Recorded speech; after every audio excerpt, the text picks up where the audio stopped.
What's up, motherfuckers? This is the Mammoth from behind the beard on Veterans Trash Talk, back for another episode of fun enjoyment for you. Today I got my buddy and all-around knowledgeable mental health technician, Mark Gomes, with us today on the podcast. Mark Gomes, what's up? What's happening? We're going to dig into some mental health, some all-around enjoyment, what brings us happiness as fathers and life in general. And we're just going to dig into the fucking delicious goodies. So let's get at it. So first things first, who are you? Maybe how do we know each other? And who are you? Well, name is Mark Gomes. Nothing special, but I got, I'm a husband, father of four, been married for, 17 years now. 4 kids of my own. I got 3, 4, 5, 6, 7, 8 bonus kids on top of that because I just keep bringing them in. Those are family friends kids I help out with and stuff. But I am a mental health worker for Merced County. I've been marked as a mental health worker now for 16 years between privately owned long-term IMD facilities, which are locked facilities, and then to where I am now, which is a PUF unit, which is supposed to be a short turnaround, 32-hour emergency hospitalizations and stuff like that. Okay. But hardcore wrestling fan, Disney freak. That's why I get along so well. Right. I am lucky enough to grace this Odin-like beard, and so I own the shit out of it. Yeah. And love That's why he looks so good in his Mammoth Power gear. Oh yeah, look at that. Because it just goes from beard to next beard. No, just beard to beard. Beard to beard. I have this luscious V of hair that travels down to this beautiful ball fro. Yeah. Oh. But been grinding in the mental health gear for a long time. But just something I kind of fell into. Used to be work out avidly, like crazy, but haven't done that in a long time. Of course, I got all kinds of excuses, but that's all they are, excuses. I imagine from when you started to now, you probably have a different understanding of what crazy is. Yeah, most definitely. After getting this deep in it. Yeah. So it is. There's so many levels, so many different levels. When it comes to diagnosis and stuff like that, it is there's stuff that you're born with, and they live their whole life, and then there's ones that have psychotic breaks later on, and then they end up getting institutionalized because those are the they go interesting in. Ones. Yeah, the ones that don't seemingly have a problem. My parents had a customer at their shop, and the word on the street with him was that he was a normal dude, went through Ranger School, and sometime after Army Ranger School, his shit just flipped. And he just couldn't handle life, and now he's on a conservatorship, and he just kind of lives life. It is people like that. There's those long-term ones that can live with it, and they work on we refer to them as a outpatient, like they're able to higher functioning to work on an outpatient basis. Then there's those ones that get institutionalized at a young age, and that's all they know, and so that's where they live their life, going from place to place. I've personally dealt with and treated several veterans in all kinds of different branches. Not me. Not this one. He treated me. Treated me to a wonderful night. All right. I have a hell of a grip strength, you learned. Right. Dorothy Mantooth is a saint. But it is, as far as like watching the psychotic breaks, those are the real interesting ones, because those are the people that were every day, had a job doing this. I have seen registered nurses. I've seen lawyers. I've seen all of it. That's I mean, crazy. they all, and it hits. You don't even necessarily, that's the thing. You can be the first one in your family to ever have a break and No history. no history whatsoever, and it happens. And then there's those, the fun ones, the self-induced, they Drug themselves crazy. Mm-hmm. Lost their mind on drugs. Yeah, and it that's literally what it is. And a lot What of people, percentage of it is that, you think? oh man, What percentage is the self-inflicted? I honestly would say that the self-inflicted, from what I've seen in the years that I've been doing, self-inflicted is definitely above the regs, like the people that go through chemical imbalance. Like it is, it could be anything. A lot of people don't understand or see it, but things that you hear every day: stress, anxiety, depression. Mm-hmm. Every single person in the world deals with this. Your chemicals in your brains deal with it on its own, and it does certain things to your body, and some people can get through it, and then what happens is some people bottle it up and think they're coping with it, and then next thing you know, that's when shit hits the fan, and they're doing this crazy bizarre stuff, and scares the shit out of other people when they see it. You know what I mean? But Yeah, like shoving sticks in your vagina. yeah, that was a fun one. Yeah. That was an old memory of ours. Not between us, but No, my vagina's never had sticks in my it. vagina has never had sticks. No. No. I can report that. But, Do you want to give a loose explanation of? so, like, for example, that person was in a long-term facility, and that was one of those that were institutionalized at a young age. This person went through that since they were little, and they got put in a hospital because the family couldn't deal with it, and so they do these crazy, bizarre things because that ability that everybody has in your head, where you get that thought, or what if you have the ability to stop it.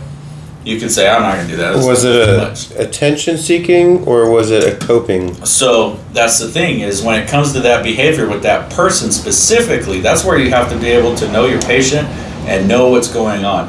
And with that patient, that was very much attention seeking at that point, because that person would get all the attention at that point. They would get the nursing attention, the mental health workers' attention, all of it, and then end up being on a one-to-one, which a lot of people don't know, but that just means basically wherever you're at, you now have a staff member assigned to you and cannot be within 3 feet of that person. That is one of the number one things when it comes to attention seeking. They want that one-to-one because that gives them that. And a lot of patients like that will be involved in, a living situation at a facility, and when they see somebody else getting too much attention, that's when they're like, hey, I got an idea. Yeah. Let me go get some of these sticks real quick. Yeah. They won't like this. Because that's the thing, is when somebody does that and then tells staff, hey, guess what? Guess what I did? I got some nice little pines that I shoved up my vajayjay. Right. And the funny thing about that, to comment on that before I move on, is this facility that we worked at, it was surrounded by orchards. Mm-hmm. And on the property where they would walk and calm themselves were some of the trees inside of the fence. So they'd walk around, and it's very easy just to reach up and grab a branch. Mm-hmm. And that's kind of how it all went down. But that's just one of those funny things. One that sticks out in my mind was, I can't remember the person's name, which is fine. That's fine, yeah. But this individual would refer to the men usually as a food object. Like, you're my sexy hamburger boy. Mm-hmm. Something like that, I think you remember who it is now. Yeah. And it's always shit like that. You're my sexy hamburger boy. Yep. Or whatever. But it was always a food item. I was the delicious pork belly. Yeah. Oddly enough, it was kind of an overweight individual, but it was just some of the things you think of when some people think of crazy. That kind of situation, we know that was an issue with that person, But for some of us, I mean, I don't want this to sound fucked up, but it was entertaining. Mm-hmm. You know what I mean? It was like, what are they going to say today? So, and you catch a laugh. It is definitely, and the thing is, like, so when I fell into this, I've been, what is it? I think it's like 15, 16 years I've been doing this gig. I fell into it, my man. Yeah. Like, it was... Me too. I had no idea. You did too. Like, that was, it's so random. Yeah. And, like, my story is you got me who grew up... I was that jack of all trades. Like, I was a mechanic. I was a truck driver. Worked in a press room. Like, I've done it all. I've sold vacuums door to door. I've done customer service over the phone. I've done it all. And basically what it comes down to is I was doing security and I was bouncing at this bar, and I was over there, and our bar manager was actually worked in admin at this facility, and it was just it was one of those things. She knew I was looking for that full-time gig, and she was like, "Hey, do you want to be a mental health worker?" I was like, well, what the hell is that? I mean, I got my high school diploma and very little college under my belt. Right. And my college I had under my belt was, transmission specialist and welding. And, I was like, well, whoa, hey, you said mental health. Like, what you talking about here? And that's where the explanation comes in. And it was, she put it in a nutshell. She was like, well, basically, you're going to do what you do now as a bouncer, keeping everybody under control, but in a facility. And I was like, okay. But you're going to have a better time doing it and less alcohol. Yeah. So that was part of the explanation. She was like, imagine these people, but not alcohol induced, right. Just natural. And I was like, oh, crap. And if they act up, you get to take their shit away for a week. Yeah. So all right, cool. I went in at it. I was already a dad by then. I was like, I already had that dad mentality. And like when it comes down to it, treating adults, like there's so many of them that have that childlike mentality. And so you have to be able to turn that on. But I went in there as a mental health worker started at the ropes, at the bottom, and just worked my way up, and I stayed in it and I stuck with it. And now it's seriously, I can't picture myself doing anything else, man. I really can't. Well, you've invested a lot of time and absorbed a lot of knowledge into it. It makes sense to where you've climbed the ladder enough, at least financially as well. It'd make no sense to start over somewhere else. Mm-hmm. But bravo for you doing it. I wish I stuck with it and stuck with you, because we get along plenty well, and that would have been a much better entertaining work environment than the one I have now. Right. And that's the biggest thing, too, when it comes to any type of, I will say medical field in general, not even specifically mental health, but any type of medical field, mental health included, but the craziest people I've ever seen and had to deal with were the staff. Yeah. It is, it's pretty insane. There's some, hey, I've even told some of my patients now, the difference between you and me is I have a badge and keys. Yeah. Like I can control it. Like that's my I see your level. Like we have thoughts like that too, but some people need the medication to be able to control that and fix the chemicals in their brain to where they can function at a reasonable level and not scare the shit out of society. Yeah. But we're going to skip down a little bit. What is your favorite part about the job? So, it can be obviously over it's the changed. whole 17 years, or a lot of it has changed. It really has. And after all the years that I've been doing it now, to this day, and it's been consistent for many years now,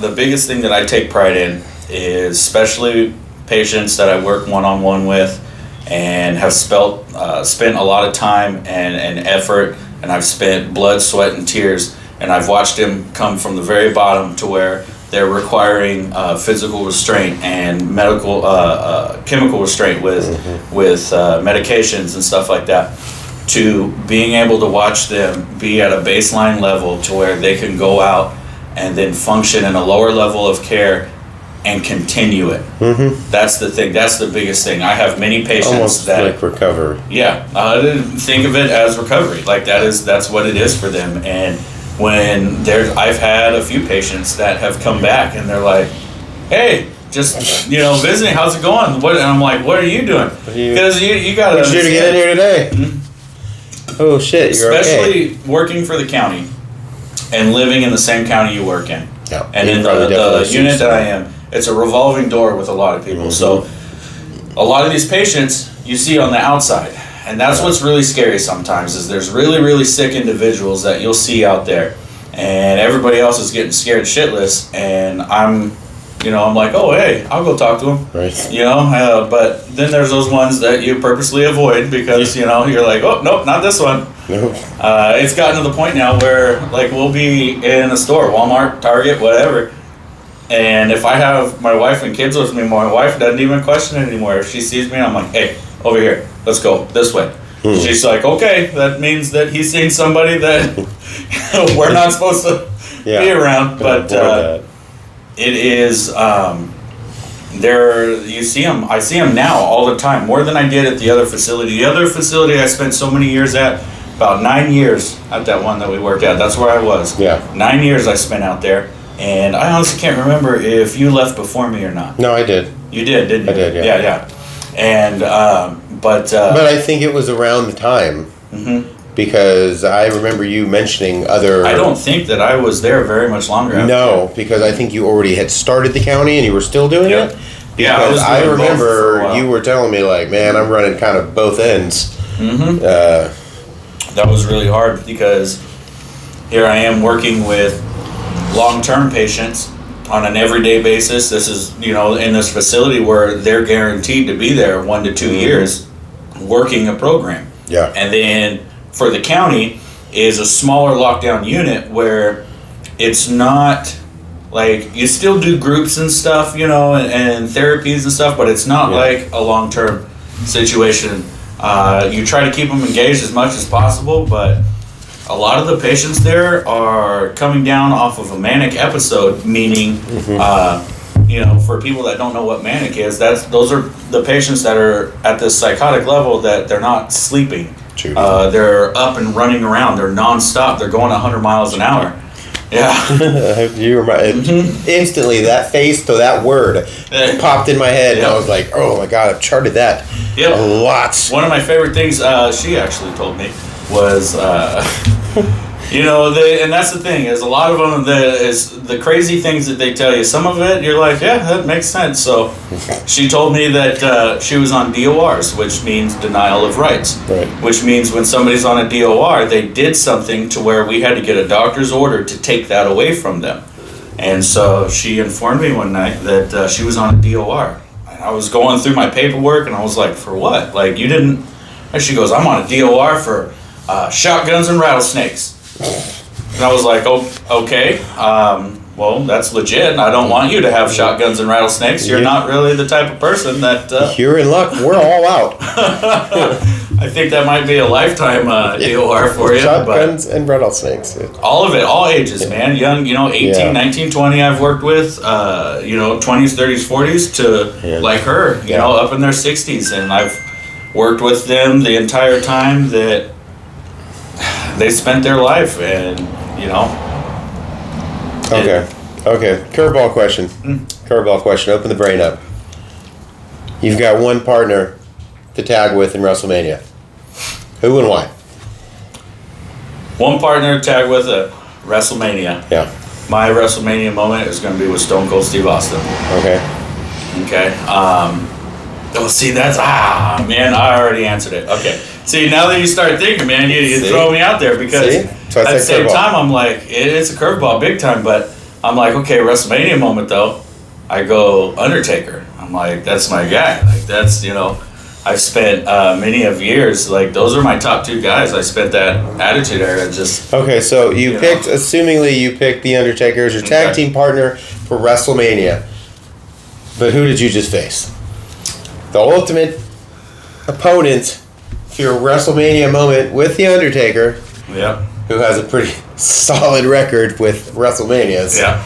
Well, I am going to put it at Brock Lesnar, because now I have a man who's my partner who's going to want some damn redemption over somebody who took something away from him that was held so sacred by the fans. The streak, man. When he lost that, like, that was just that devastated that blew the industry. Man, everybody took really notice. Did. And so, you know, I would say that it would be him. And shit, man, I'd like to get some kicks in on Roman Reigns. I'd like to put that in there and drag his little Samoan ass across the middle. Right? I think you can use some humbling, man. Yeah. Like, I truly do.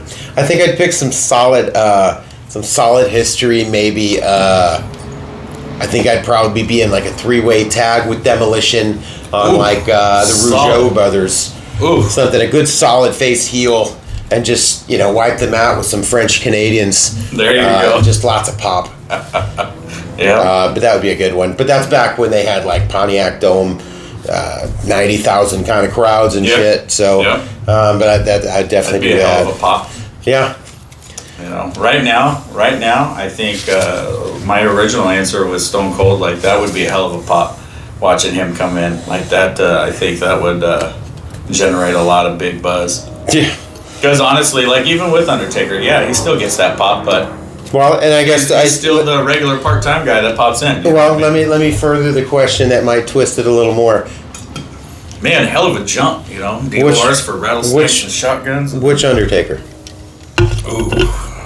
Do you get the literal dead man 1992? Nope. So do you get the biker badass? I'm pulling the American badass, man. Like, that son of a bitch, and I'm talking, you know, he came out, he did that transition into you know, Dead Man Inc. and Big Evil. And that was a big stretch, music, dude. I'll be honest, that was a big stretch to go from the Undertaker Dead Man character to the not dead at all motorcycle riding bandana on his head. That was a big stretch to see if the crowd was really going to go with it. So this is why the American Badass Undertaker hit me personally so hard. So, always an Undertaker fan, love the Dead Man, into dark, you know, the darkness, the evil, all of it. Loved it. Always into that shit.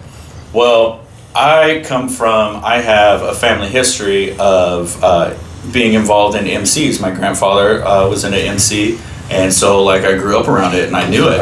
And so I was surrounded by it. And when you're sitting there and then they talk about Undertaker coming back, you know, he had been out for so long, and then all of a sudden you see him flying out on a damn chopper, full on, you know, straight up Hell's Angel looking some bitch. Excuse like, me? I was like, wait, what? Excuse me? Yeah. All right. Last question. We're going to close it out with another curveball. Favorite ride at Disneyland? You can only keep one. The rest of the park explodes. You can only keep one. Oh, sweet baby Jesus. Why are you doing this to me? So I am and always have Which been. we're both gigantic Disney dad park lovers. You might not expect it by glance, by judgment, but that's where I go to not think of anything stressful. And as much as my PTSD does not allow me to be cool with crowds, for some reason when I go to Disneyland, it's cool. I know everyone's there for the same reason, in theory, and I am cool with it. Oddly. Yeah. But let me go. I'll go first. Let me tell you who I'm picking. Might give you a little more stew. I'm picking. I think I already know the answer, but you. I'll let you throw it out there like a surprise, like I don't know. I'm picking the Haunted Mansion. What? That's my favorite ride. It's my favorite attraction. We connect. I am in it. It is in me. Yep. It's, I don't know. I love it. I love what they did with it. I love how original it is, and it's just classic. And that's the one thing that I always make sure I get multiple visits to when I go. That's my choice. That's what I would pick. So, with me, loving everything, obviously, and big fan of the Haunted Mansion, Up there, close second for me is going to be Pirates because of that is a close second for me. That's a good one. Like you said, the originality, the how old they kept it, and even though they integrated the new Jack Sparrow and everything, but and just all how that, classic it still seems to be. Yeah, exactly. The nostalgia is the biggest thing for me. The smell of that chlorine. Damn it! Damn, they make candles to smell like it. But for me, it's Splash Mountain, my man. Dude, I was gonna say that was my 1-in-1 tie because if I ever want to fuck with my kids, that's it. That's take them. Exactly. And then I force them to sit in the front 2 seats. So, yep, we love it. It's great. My kids, we pack every time we go. You got to take flip-flops or water shoes because we're going on Splash Mountain. Yes. And we go, one of our favorite times to go is during the rainy season. One of my favorite times to ride that damn ride is when it's pouring down fucking rain outside and everyone's like, Splash Mountain, are you serious? I'm like, it's a walk-on.